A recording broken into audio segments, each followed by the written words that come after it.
BC రిజర్వేషన్ల పైన ఈ స్థానిక ఎలక్షన్లో కాంగ్రెస్ పార్టీ తెలంగాణ ప్రజలను మోసం చేసింది. అట్టి బూటా మాటకాలు చెప్పి ఈరోజు హైకోర్టు ద్వారా క్యాన్సిల్ చేయించింది కూడా కాంగ్రెస్ పార్టీ. నోటిఫికేషన్ క్యాన్సిల్ అవుతుందని చెప్పే నోటిఫికేషన్ రేవంత్ రెడ్డి విడుదల చేశారు అని అంటున్నారు.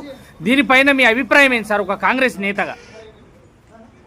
బీసీ రిజర్వేషన్ల గురించి రాహుల్ గాంధీ గారు స్పష్టంగా సర్వే చేయించి దేశవ్యాప్తంగా బీసీలో కులగణన చేసింది మొట్టమొదటిసారి రాహుల్ గాంధీ గారు.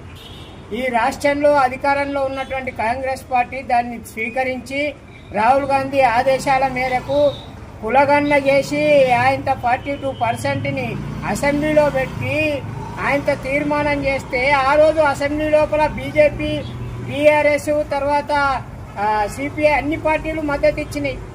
ఎందుకయ్యా మరి ఈరోజు గవర్నర్తో తీర్మానం చేయించడంలో బీజేపీ ఫెయిల్ అయిపోయింది? గవర్నర్ని ఎందుకు తీర్మానం చేయలేదు? అసెంబ్లీ ఏకగ్రీవంగా చేసిన తీర్మానాన్ని గవర్నర్ ఎందుకు ఆమోదించలేదు? దీంట్లో ఉన్న రాజకీయం ఏంటో చెప్పాలి. దీంట్లో ఉన్నటువంటి విషయం ఏందో ప్రజలు అర్థం చేసుకోలేని మూర్ఖులు కాదు. కాబట్టి బీజేపీ ఈ యొక్క బీసీ రిజర్వేషన్ని వ్యతిరేకించింది. దానికి వంతవాడింది బీఆర్ఎస్.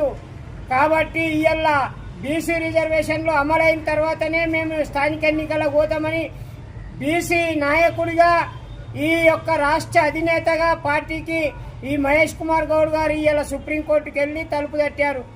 అభిషేక్ సింఘ్వి గారి న్యాయవాదిని మాట్లాడుతూ బీసీ రిజర్వేషన్లను సాధించే ప్రక్రియలో ఆయన ముందున్నాడు. అంతెందుకయ్యా, ఏ పార్టీ ఇవాళ బీసీని ముఖ్యంగా రాష్ట్ర అధ్యక్షుని చేసింది? ఒక్క కాంగ్రెస్ పార్టీ మాత్రమే రాష్ట్ర అధ్యక్షుడిని బీసీని చేసింది. మరి బీఆర్ఎస్ ఎందుకు చేయలేదు?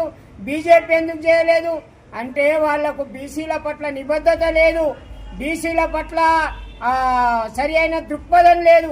కావాలని బీసీల్ని మోసం చేసేటువంటి క్రమంలో ఈ యొక్క కాలయాపన సాత్సారం జరుగుతూ ఉన్నది. హైకోర్టు వాయిదా వేసినా కూడా ఇవాళ సుప్రీంకోర్టు తలుపు తడుతున్నారు అని అంటే మహేష్ కుమార్ గౌడ్ గారు ఇవాళ బీసీల పట్ల ప్రభుత్వానికి, పార్టీకి ఎంత నిబద్ధత ఉందో అర్థం చేసుకోవాల్సిందిగా ఈరోజు మేము కోరుతా ఉన్నాము. కాబట్టి బీసీ రిజర్వేషన్ జరగాలి, జరుగుతుంది.